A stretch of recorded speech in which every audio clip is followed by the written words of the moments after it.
I believe that most things in life are a choice, or really everything is. Of course, a lot of things happen to us or happen around us that we really have no control over. But there are a lot of things like who we are, what we do, how we spend our time, how we spend our money, how we decorate our rooms or our houses, how we organize our lives, the friends we keep, and the things we do with our time.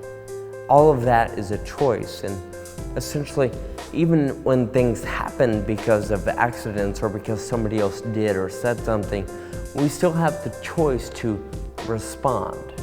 We have the option of choosing how we will respond to something or somebody. And a lot of times those choices are easy. We want to wear red shoes today as opposed to green ones, or that shirt as opposed to that one. But a lot of times our choices are harder. We choose where we apply for a job, but sometimes we aren't offered the jobs we want, so we have to make a choice to go to work somewhere where we don't really want to be simply because we need to work. I remember as if it were yesterday. I can still hear the doctor's voice telling me that I have a rare disease known as Friedreich's ataxia. Of course, like you, I never heard of it. I had no idea what he's talking about. I was like, okay, cool, no problem. But then he began to break it down and to explain to me just what FA was and what it was doing to my body and the progressive damage it was causing. He began to go on for an hour about all the things I would lose in life, the ability to control my limbs, my arms and my legs, the ability to remain balanced, to be coordinated, to hit things on target. He explained to me that I would lose my ability to walk on my own, and told me that eventually FA would put me in a wheelchair. I never once got angry or bitter or incredibly sad. I realized the reality of it. It was a genetic disease, nothing I could do about it. There was no cure. There is no treatment yet. There's nothing. The only thing I have is my outlook on it. But I began to notice that things would get harder for me and things became more difficult, and it dawned on me that really I'm already losing a lot of my ability. A lot of people ask me, are you angry? Do you get bitter?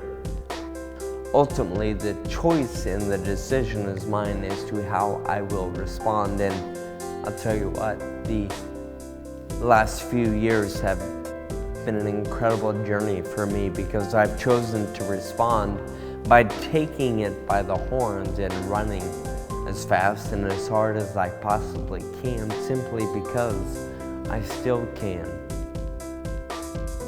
A year after I was diagnosed, I jumped on a bicycle and pedaled 650 miles from Sacramento, California to Las Vegas, Nevada. Later that same year, I ran a half marathon, completing 13.1 miles. A couple years later, I did a crazy adventure and participated in what's known as RAM, Race Across America, and me and 3 other friends, we pedaled our bicycles from San Diego, California to Maryland, coast to coast, 3,012 miles. And we did that in just 8 days. I'm not anybody special. I have not really accomplished anything incredible. However, I have a mentality that says no matter what challenges I face, no matter what's going on in my life, I have the choice and the option of choosing how to respond.